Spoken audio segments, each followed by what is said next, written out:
Welcome. You're at World Chat. This is a show that's attempting to bring together people from all over the world, different ethnicities, different cultures, and we have these people right here in our area. And it's amazing to find so many diverse ways of living, of looking at life, and we want to attempt to introduce you to some of these people through this show.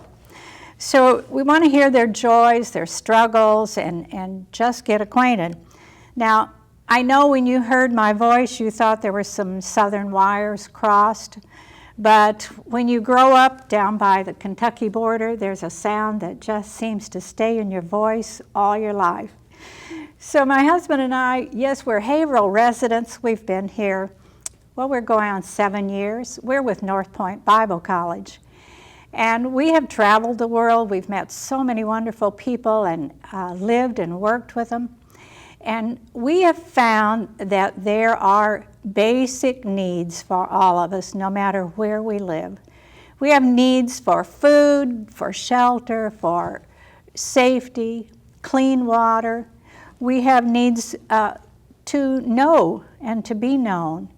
And we need someone who knows warts and all and still loves us, and I think that's only God can do that. But today I'm just really honored to have a young man with us. His name is Felix Kossi. He's from Togo, West Africa. Hi, Felix, it's good to have you here. Thank you, Sister Henson. So first of all, tell us where Togo is. You know, some of us aren't up on our geography. Yeah. Well, Togo is a small country in the west coast of Africa, surrounded by 3 nations. On the west side, it has Ghana. On the east, it has Benin. And the north, it has Burkina Faso. And where it touches the sea, if you look at the African map, it looks like the profile of a face, and Togo would be kind of down on the neck, yes, right? Yes, it will be. It does have some seaports. So what's the capital of Togo? The capital city of Togo is Lomé. And I believe the population will be about 2 million right now for the 2 capital. million. Yes. That's great.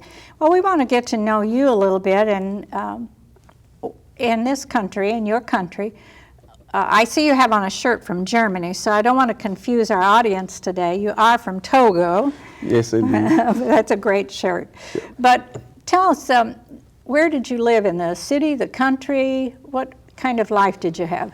Well, I would say that I had both. I live in the city and also in the villages. As my father came from a village to make ends meet in the city, so we grew up with him, but time to time we go back to visit the villages, our relatives, our uncles, grandparents, and also visit the farm that they had over there. Oh, that's wonderful. So farming is a big economy there? Yes, farming is a part of everyday life for everybody living there. You eat what you grow, you exchange it or sell it. So it's basically what you have to do to live. So what are some of the things that they grow? They grow corn, the beans, and tomatoes, peppers, vegetables, and mostly corn. The food base is corn, so most of the people from the part that I come from grow corn. Corn? Yes. Oh, that's great. And so you probably grew up eating corn dishes in a lot of different ways, is that right? Yes, I did. Now, are you more vegetarian or did you have more meat eating? What was your style? My style would be fish, since we are located next to the coast. So most of the foods that come from the ocean. So I would say fish. You know, it sounds like you had a healthy lifestyle. I would say so. Vegetables and fish and fresh things right from the garden. Yes. That's wonderful. Then you went into the city for school. Did you go to school in the city? Yes, I went to a private small school in a city. It was a well-known school in the neighborhoods called Luminis, which means light. Lights. Yeah. So it's known for its academic record. It's what? Academic record in the neighborhoods. All right. So that's the school I went to. It was a small school where everybody knows everybody. How many went to that school? I believe I would probably say about 250 because it was combined with elementary school and the middle school. So it was a small school and everybody knew everybody. Is your Yes. country, I'm sure it must be a very warm, relational country. yeah, it's we have a good I would say relation with each other. It's a warm nation where everybody's welcome, and we are always people who love to see foreigners come because the atmosphere is always vibrant, and it's good to live there. Well, tell me, is there a special dress that if you were back home you would dress differently? Yeah, I would say so. And it depends on the occasion. Now this generation is following, the younger generation is following probably from the West. Yes. And but in some occasion, traditional occasion, the costume change and you have to wear some of the African dress and follow up with the African costume. And those are so beautiful and colorful, and I love to see those. Yes, it is. I wish we'd see more of them from the people here. I find that people come here to this nation and they begin to try to drop their customs, drop their lifestyle, trying to fit in. What would you say you think about that?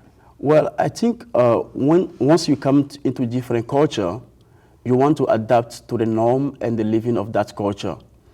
You don't want to feel different from the people Sure. living in that country, so you want to blend in. And that's why I think most people kind of let go of the tradition or the costume in order to be accepted into the new culture they get into. Well, I hope that in that being accepted, I hope that people don't lose some of their cultural traditions and the things they learn from their own culture. I think that's what makes us such a wonderful nation, is when we combine all these things. Yeah, in that sense, I would say from the outside, the person might change the outlook, but the inside, they might still retain some of those cultural norms that will still be inside of them, because once they step into people of the kind, they kind of taken out those cultural norms. So I think sometimes you hide it, like I said before, to be adaptive to the new culture you are in. Do people, I'll talk about your family, I guess. Do you keep some of your Togo celebrations? Do you keep them now that you're here in the States? The one celebration that united the entire country is the Independence Day, which is the 27th of every year. 27th of what? Of April. April. April. My country got independence from France in 1960. So that's April 27th. That's the day we all get together to celebrate and have fun and just remember those who gave us liberty. So your country was ruled by France until 1960. Yes. That's, of course, during my lifetime. It was before your lifetime. Yes, indeed. You've known that free country all of your life. Yes. But it's amazing. So that the national language of Togo is? The official language is French. That's what we learn at school, and the working language is also French. But we have hundreds of dozens of other dialects. I only happen to speak one, which is... How many different dialects? About, I would say, probably some 25 or more. Wow. Or hundreds, even. Even 100 Yes. different ones. Yes. And you have different dialects because of? Because of different ethnicity that we have in the country. Different tribal. Tribal, yeah. Uh-huh. Different tribal, yeah. Oh, that's great. Yeah. That's great. So you grew up speaking what language was your first one you spoke? That was Ewe. Ewe. Yeah, it is spelled E-W-E. But And that was your tribe? Yeah, that's my tribe. That is That's my tribe. wonderful. So you grew up speaking that, and then when you went to school, Then when I went to school, I learned French, and that's why you had to speak. when did you learn English?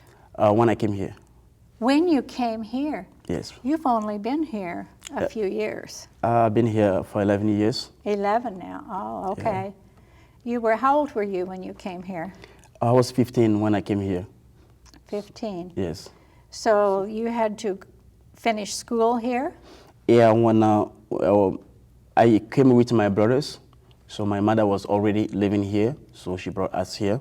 I see. Yes, so we have to start in high school, and You started high school Yeah. not speaking English. not speaking English. Yeah. Tell me about that. Yeah, it was a bit of struggle because you go to school, you don't know what the other students are saying.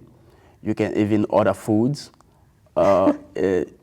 Everything you are learning is new to you. So it was a struggle. But we went to the basics, learn ESL. Okay, you And- had some classes. Yes, we had some classes. And I remember there was one French teacher at the school who gave us a lot of help in learning English, and Oh. step by step, then we get Yes, into a it. French teacher, that's who you needed at that time. Yes. Wow. I know that that is such a struggle for so many young people that come into this country, is coming in, going right into schools, not even speaking English. So you passed all your courses and you got yourself through and ready to go to college. So Yes, that's, yes, that's so amazing. Yes, indeed.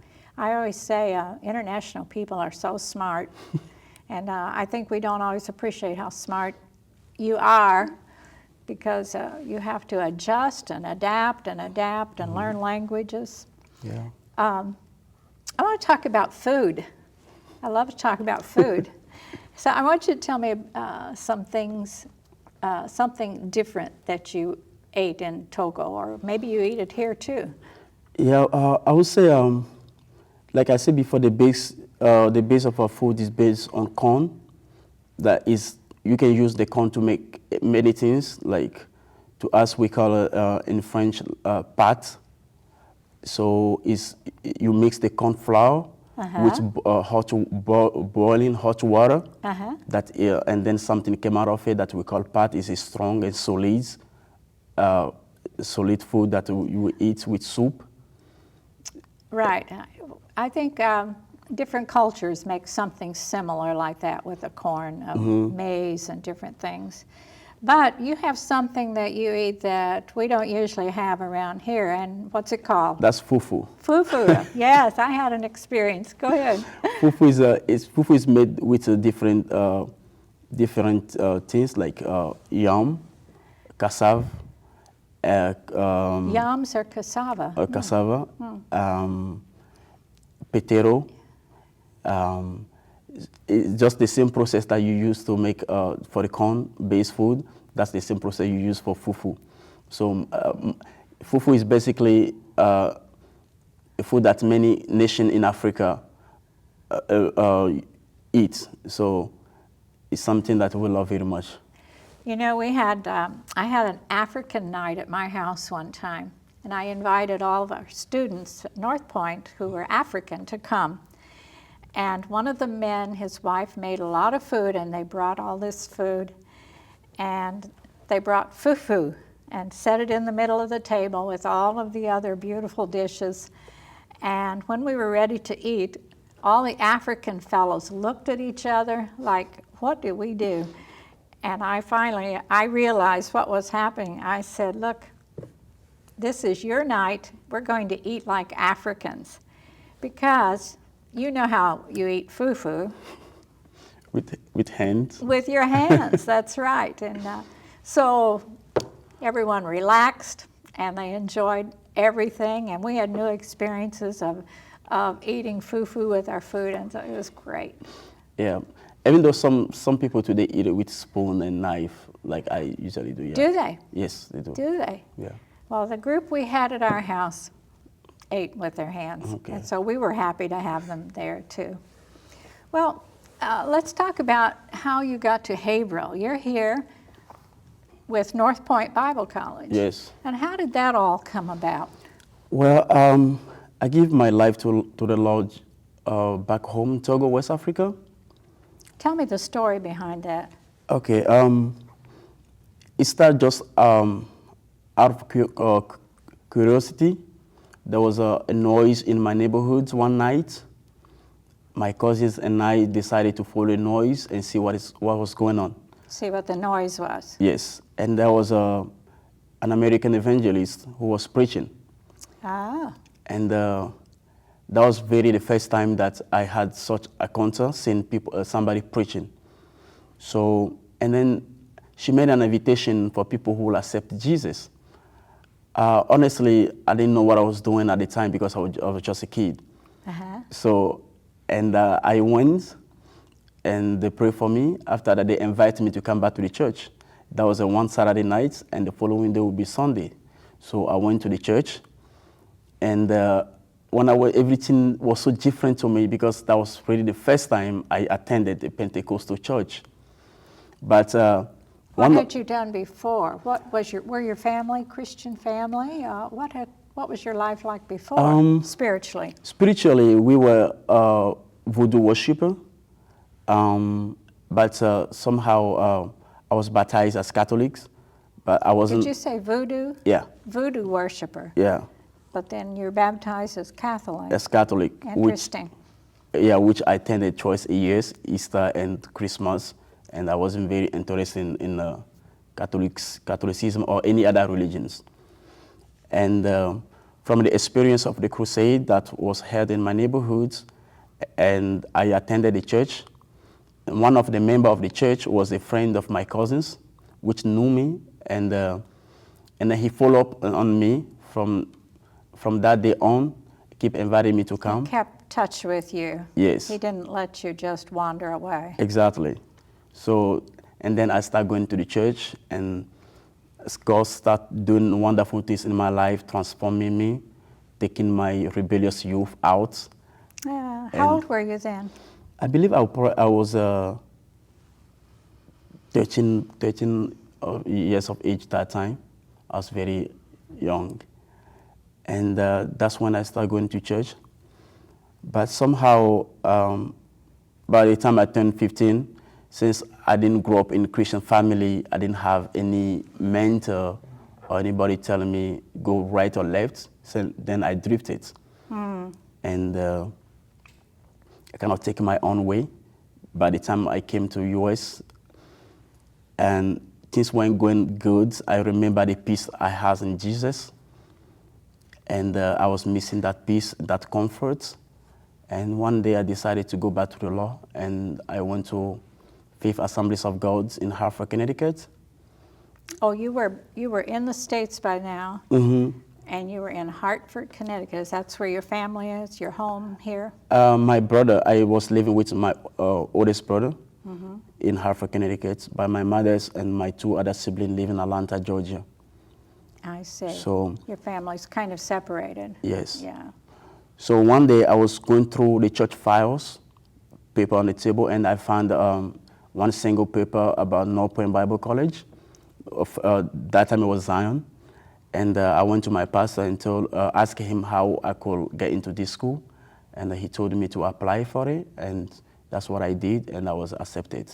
Wonderful. Yeah. But why would you come to Northpoint? What is it that you're looking for? What are you planning? Well, I believe the Lord is calling me to be an evangelist, to preach the gospel. And I believe that to anyone who wants to be effective minister of the gospel, he must be trained, must be taught the proper way.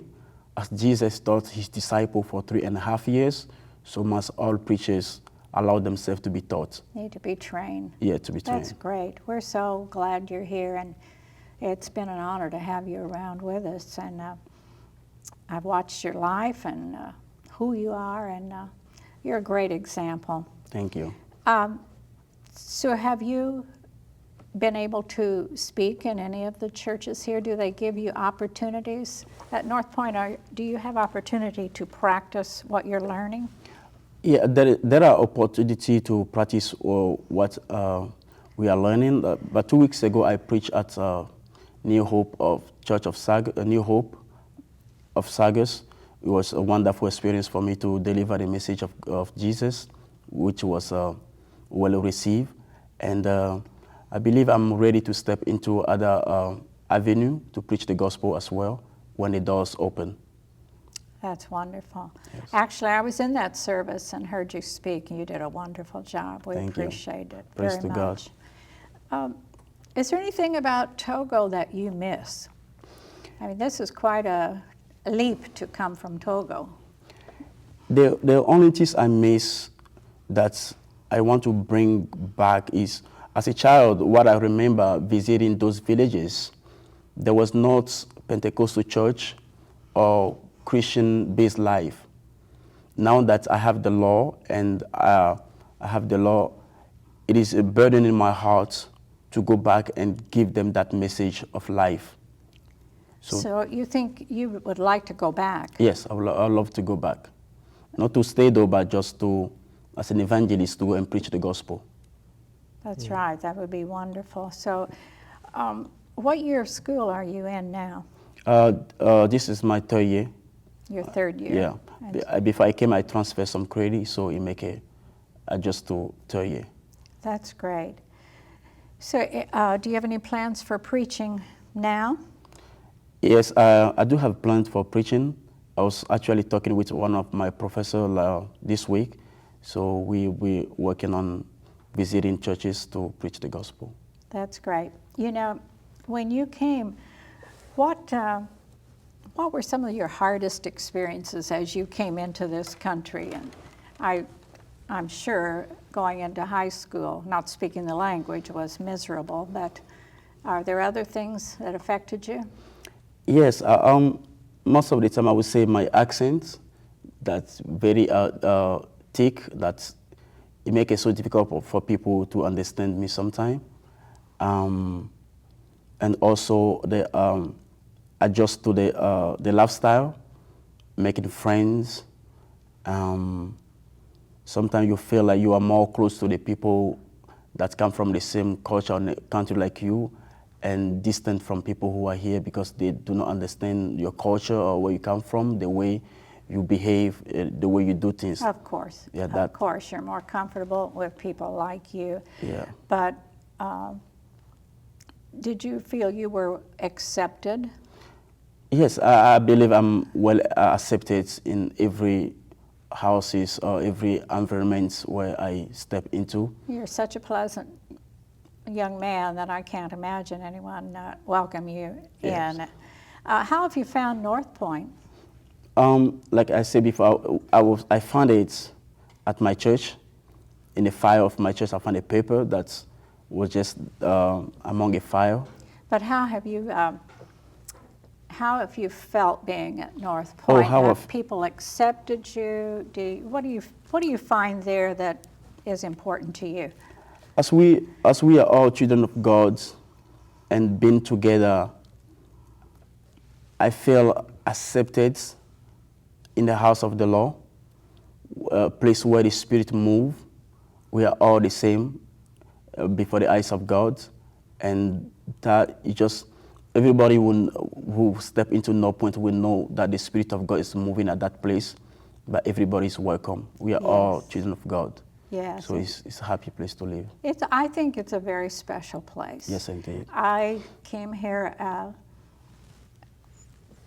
as almost retiree, and I wondered if the young people would accept me, but they have been wonderful. Oh, we love you guys, you and your husband are We wonderful love people. being at Northpoint, and the Yes. students are great. Yes. And I think the students at Northpoint are just really special people. They're very respectful. There's a Yes. respect there at the school that sometimes you don't find. Speaking of that, did you find that discipline in Togo is different than here?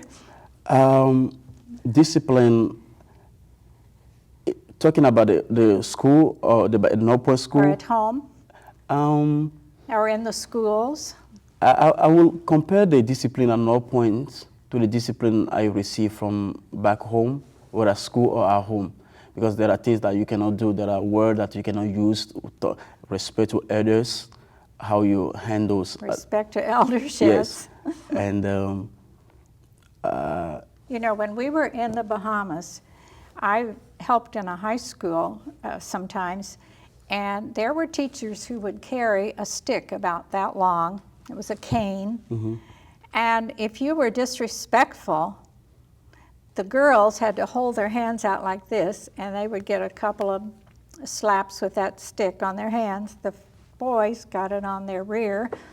And so, you know, as a result, I don't know how people feel, but the students there were very respectful. Yeah, I think that was one of the way that the culture that I come from kind of educates its people. But somehow, to me personally, I see it a little extreme because it put the spirit of the person down. And Yes. They're always extremes, that's Yeah. right. And I would never want to see abuse take place. But it's just interesting to see that there are still places that have that kind of discipline Yes. in the schools. I was really pretty surprised coming from America to see that. Yes. Well, I want to tell our friends that you can find us on Facebook at AT World Chat. And if you'd like to make comments or leave us a message or like our page, then please come and let us know what you think. And is this a worthwhile show? And is it going to help us to get acquainted with friends around us?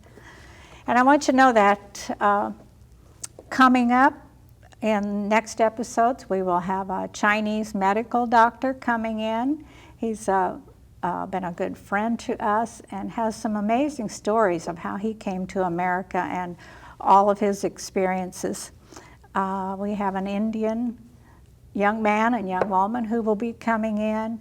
We have people from all over the world, and it's wonderful to hear their struggles, their joys, if they enjoy being here, what they've been experiencing.